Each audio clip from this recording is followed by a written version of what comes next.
in order to remember everything. So I'm going to start off saying siblings are like branches on a tree. We grow in different directions, but our roots remain as one. My brother is one you share your life, your childhood memories with. He always have your back and give you advice whether you like it or not. He is very talkative and likes to be right all the time. I can rely on him, and you are a blessing. So I'm proud to call you my brother, and my friend. So I introduce my brother as an avid golfer and self-proclaimed family historian, at least he think he is. Athlete wit, which is his writer's name, and his book would have been If These Walls Could Talk. Better known to all who love him as Freddie. The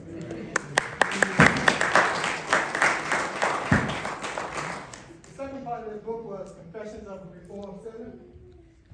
I did a lot of changing in those days.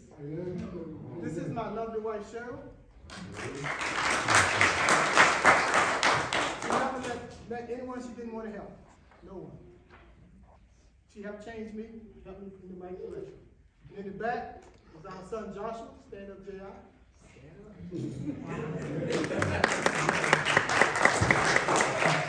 Joshua now stays in Winsburg. You run across him, show him some love.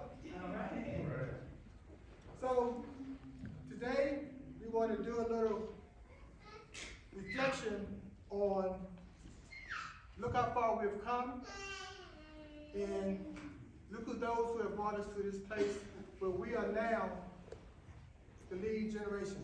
We want to give honor and thanks to the family members like Cousin Lloyd, Boogie, that are still with us, who are Annie and Charles' grandchildren, which is amazing. And we want to also recognize that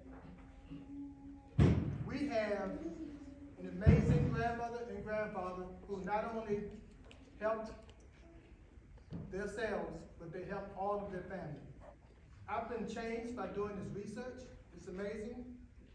And I just want to thank God for allowing me to be part of their legacy. So right now I would like to ask everyone who is a great-great-grandchild of Charles and Anna to stand up.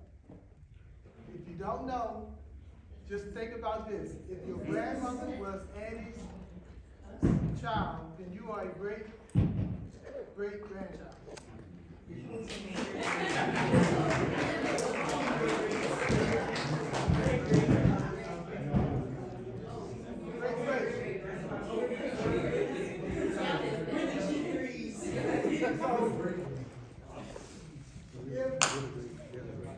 If you are my first cousin or my second cousin, then you should be standing. So that means most of us. Yes. Most of us should be standing.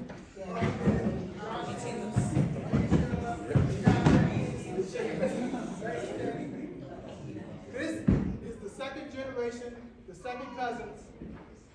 The second cousins are the most important factor of the family. We hold the legacy to pass on to our children so that they can pass on to their children. And prayerfully, they don't do what I did and go to the house of my first cousin, trying to court her daughter, who was my first cousin once removed. And it was, so the story was, I went by her house, and she started looking at me like funny. She's like, who's your mother? I said, thank you, y'all can say that. My mother's name is familiar with, they call her me. She said, boy, that's my aunt. I was like, this is on my mother's side, which is also on Butcher's side. I did not know, because they grew up in New Jersey, that Stacy Taylor was my cousin. Some of y'all might know Stacy. But anyway, if you are my child, or Shelby's child, or Butcher's, anybody in here's children, please stand up. Joyce's child, please stand up now.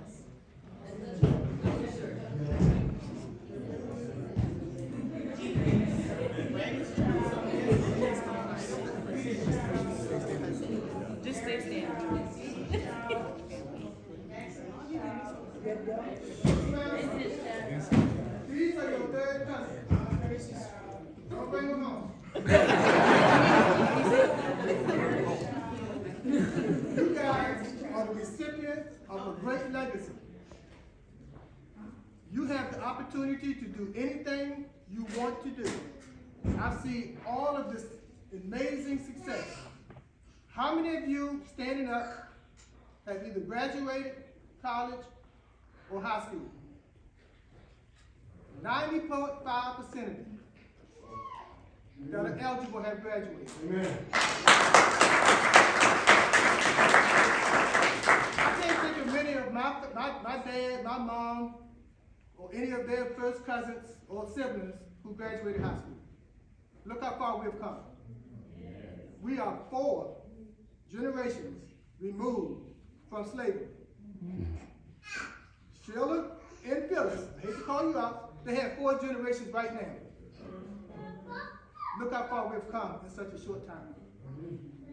Okay, so I want to start this presentation by introducing you to Charles H. Jackson, who is our great-great-grandfather, if you are my first or second cousin.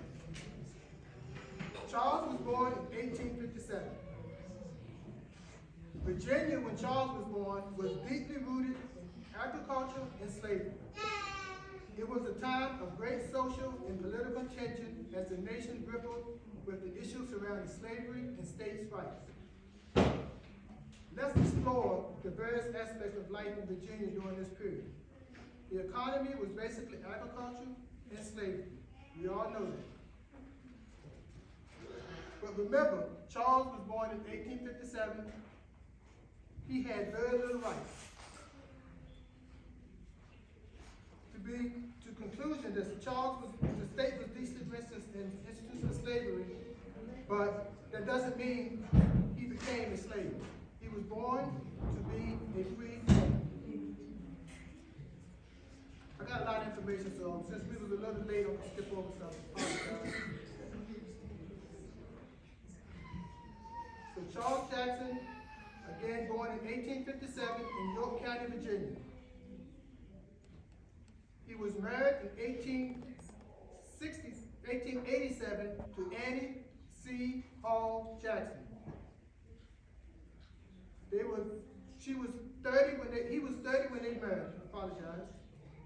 In 1893, the birth of their first child, Joshua Josiah Jackson. And it was a coincidence that I named my son Joshua, but I'm proud that I did. And you will see that there's a history here that we're always naming our children after foreparents. For instance, Phyllis's sister's name is Florence. The Bartlett's grandmother's name is Florence. We have a history of that. There are at least 5 generations of Williams in the Bartlett-Jackson tree. Second, born in 1894, is Florence Jackson Bartlett, who is my grandmother and all of the Bartlett tree's grandmother. The third child was Ernest Jackson. The 4th child was Aunt Annabelle Jackson. The 5th child was Eliza Jackson. The next child is Aunt Evelyn Jackson. And then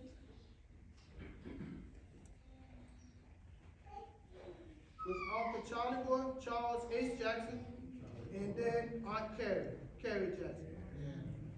Those are the children of Charles and Annie Hall Jackson.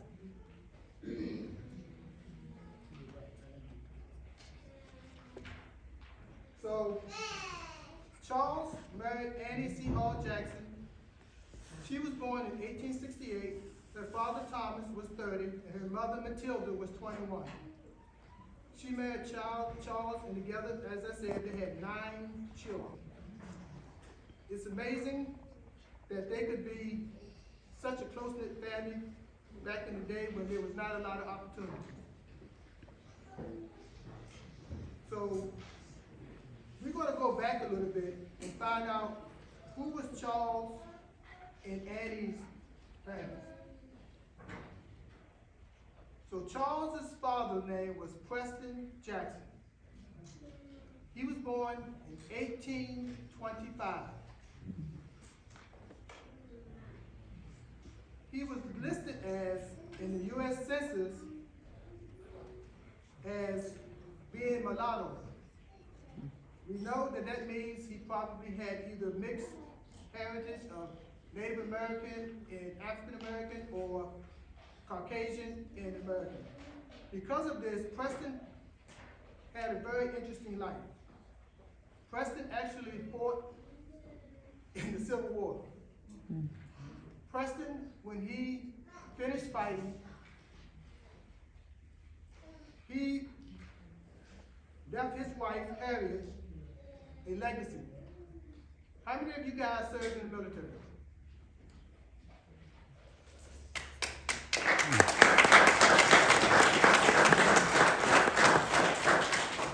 Preston Jackson left Harriet a military pension.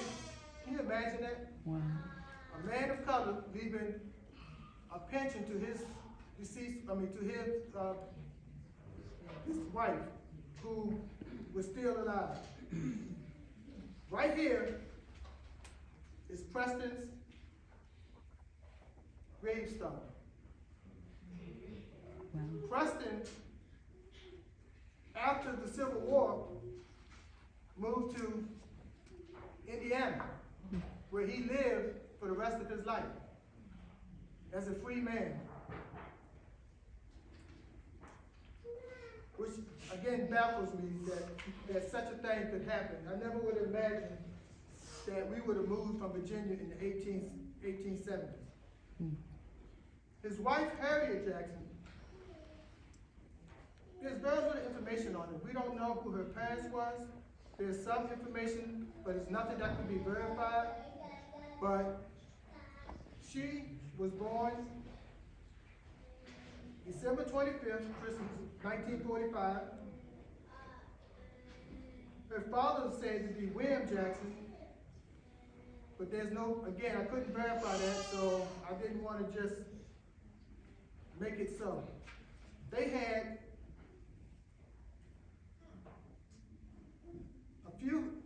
they had an Ernest Jackson and an Eleanor Jackson, who were considered boarders in their household during the census of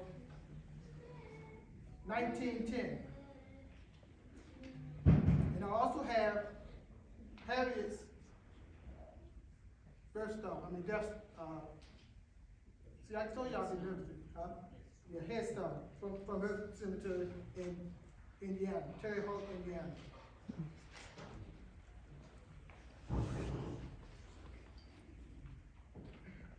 So I mentioned that Annie Hall was Charles' wife. Annie Hall's amazing. But her father was Thomas Hall. He was born in 1838 in York County, Virginia. His mother's name was Martha, and his father's name was John. He married Matilda Whiting, yes, that Whiting family, on July 15, 1868. They had one child during their marriage. Thomas died November 25th and was buried in the USA in York County, Virginia. So I'm trying to give an understanding of where our grandparents came from. We are part Hall, part Jackson, part just about anything you can think of, part White, but we're all Jackson families.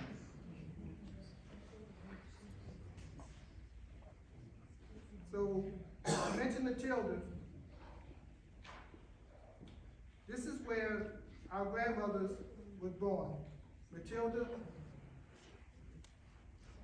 gave birth to Annie C. Hall in 1868 And she lived to be, well, she passed in 1941, but we'll get to that in a little bit. Sorry I'm rushing, a really short time. So, Joshua Jackson, Annie and Charles' son, was born in 1893. His father Charles was 36 when he was born, and his mother Annie was 25. He lived in Bruton, Virginia for more than 10 years, from 1900 to 1910, where he had 9 siblings. He had a spouse named Marion, and in the 1890 census, he was listed as a Negro/Black. He was at age 40, and his address was Bigler Mills Road, Bruton, York, Virginia.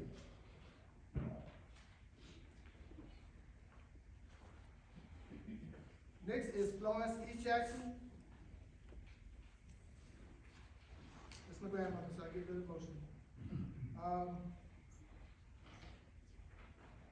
So, our grandmother, my grandmother,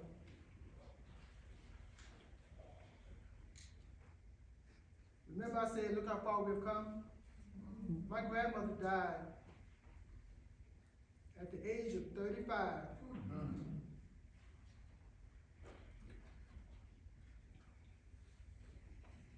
From pneumonia caused by the flu. We can cure that now, right? How many people we know get flu shots? When my grandmother died, in this census, the census needed a name for all of her children. All of her children lived with our grandmother, our great grandmother Anne. And Aunt Evelyn claimed all of my aunts and uncles as her children for the census. Aunt Evelyn was their mother. So when we call Aunt B, and when we call all of our fathers and mothers, first cousins by aunt, it's because they all lived in the same household. They all was in the same household.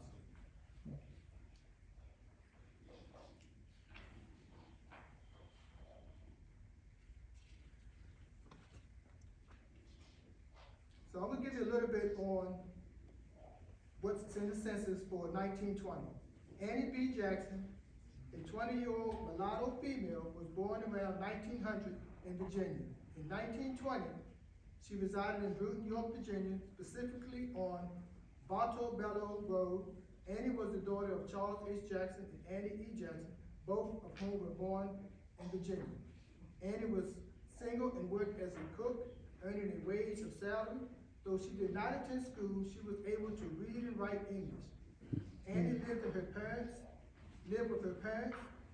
her nephew, Lordine Jackson, her sister, Florence Bartlett, and Florence's husband, William Vane Bartlett, my grandfather.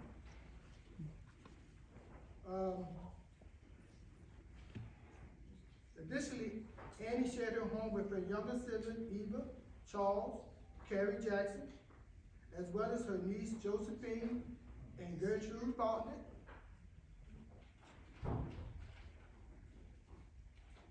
So basically, all of my dad, my aunts and uncles lived with their grandmother after the death of our grandmother.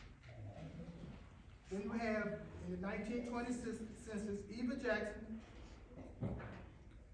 a 12-year-old girl, was born around 1908 in Virginia. In 1920, she resided in Bruton, York, Virginia, specifically on Bartolbello Road. Eva was of mixed race, identified as mulatto. She was the daughter of Charles H. Jackson and Annie E. Jackson, both born in Virginia. Eva was single and lived with her parents and several other family members.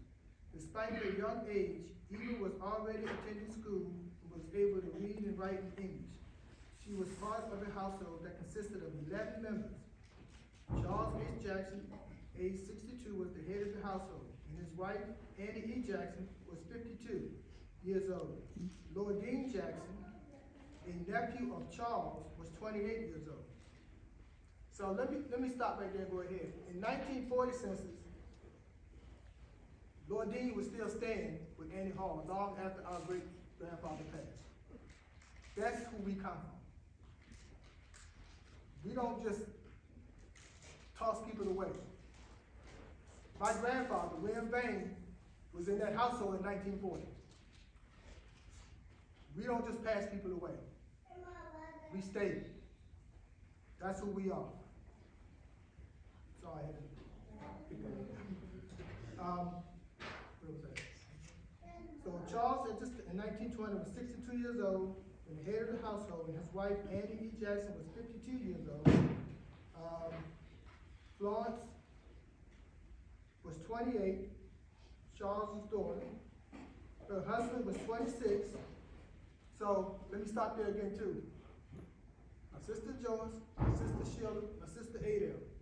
Just like their grandmama, all married younger men.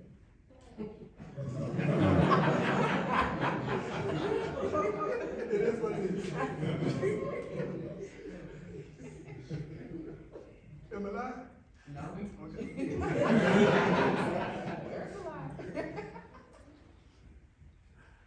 So, I'm sorry, let me get back where I'm at.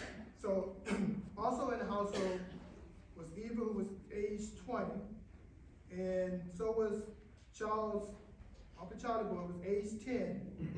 The youngest member of the household was Aunt Kay, age 4, who was also the daughter of Charles and Annie. But in addition, again, Josephine Bartlett, Gertrude Bartlett, ages 4 and 3, Charles's granddaughter, stayed in the house in 1920. We don't leave nobody behind. So in the 1920, it's basically says the same thing about Uncle Charlie Boy, Aunt Kay. This information, I believe, we're trying to put it into some type of booklet and share, or perhaps use it as a fundraiser for the next family reunion. But all of this information will be shared with people who are interested in it.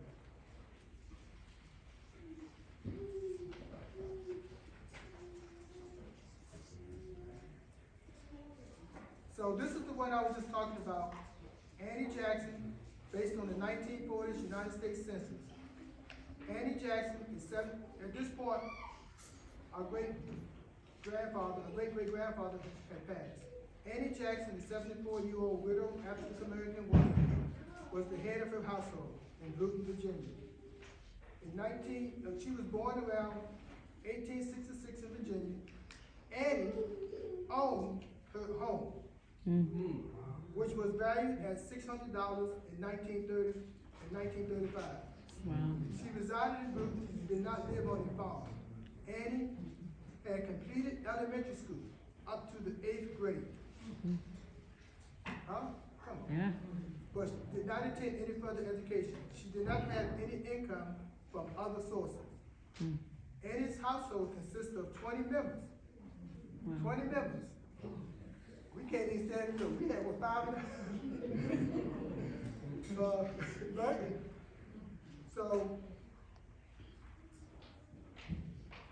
among them was her nephew again, Lord Dean Jackson, age 48, her son-in-law, William Bain Bartlett, age 48, her daughter, Evelyn Strong, age 37, her son-in-law, Charles Banks, age 32, were also part of the household.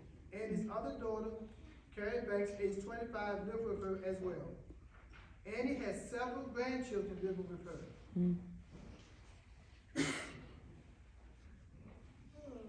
Thelma Bartlett, William Bartlett, her grandsons, Mildred Bartlett, age 16, were her granddaughters. Ernest Bartlett, age 12, Matilda Bartlett, age 9, Shirley Strong, age 9, Evelyn Strong, age 8, Beatrice Banks, age 7, Elizabeth Strong, age 6, were also her grandchildren. Additionally, Pernell Bartlett, age 5, William Strong, age 4, Leon Banks, age 3, Lewis Banks, age 1, were Annie's grandsons. They all lived in that household in 1940. Wow. Every last one of us is represented, eh? This is where we come from. So, you know, when I spoil your children, this is where it comes from.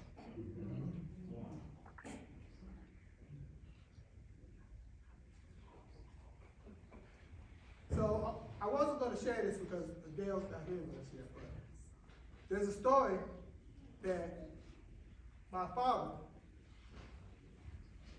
I'll probably remember my dad. He's me, I just got a little bit more education. One day, I didn't know this story until I read this information. Apparently my daddy, being a little upset at all of the noise going on in the household, I didn't know this was the household, basically shot Aunt B with a pellet gun. And they all in this household. At the time, it didn't make sense to me. But now seeing 21 people. But again, when Uncle Charlie wanted to shoot my daddy, Aunt Cass said, "You're not gonna shoot my sister's son." How many of y'all mothers in here were you? So, all I can tell you is reading this has changed me again. Because Annie Jackson is an incredible woman. She reminds me of, she don't have to be straight on the book of Ruth, but she still reminds me of Ruth, that she would do anything for her family. She would do anything for her in-laws. She didn't have no in-laws. Like I tell everybody, I have in-laws, I don't have in-laws. Because there's some data that I thought it didn't bring that talks about the household and how they all got along and how they all ended up with, with the same household. Like for instance,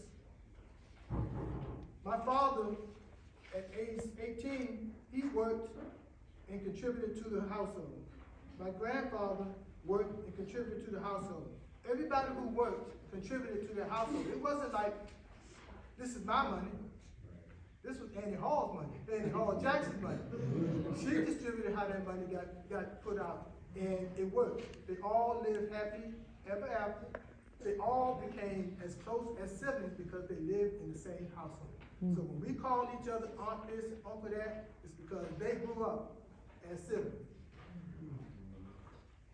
Like Sheila said, that's my sister, love her to death, I love all my siblings. But if it was 20 of us in the household, Sheila tell you, there was times I took the knife out and had to get it. That's the old Freddy. Be gone. You come back every now and then. So, that's basically, it's not all the information I have, but that's all the information we want to share tonight. We want to just let you know from where you came, and from who you came, and where you can always find a family member willing to help. Because I believe I was talking to Vincent recently, and he shared some of Annie's traits. If you need a place to stay when you go to Atlanta or Butch, they always tell you, come. We will take care of you. We will make sure you're taken care of. And we try to do the same thing, me and Cheryl. We live out in the country, nobody want to come out there, but we try to do the same thing. We believe that if you're part of our family, whether you're blood, whether you're kin, whether you are somebody we claim as our family, then we would do what we can for you. It's like I was telling Makai, me and Cheryl, we have something we call the Needy Duck Initiative. Y'all know, most of y'all know my mother's nickname was Needy. Cheryl's mother's nickname is Duck. What we try to do with this initiative is help the kids that need help. If you need help, we try to help. I mean, I don't care how old you are, you need help, we try to help. But we try to reward the good kids, the kids that don't nobody pay attention to. They just go by. But we notice them, and we notice them right away. So all we got to say is, if we can help you, we'll try to help you. We love you. We're blessed that you're part of our family. We're blessed that all of you helped me get to where I am today, because I was out there. There was times we playing basketball. You wouldn't even think me and Gary was family. Gary was way better basketball player, but my ego won't let me just, let it go. But we grew up, and now we share what we know to be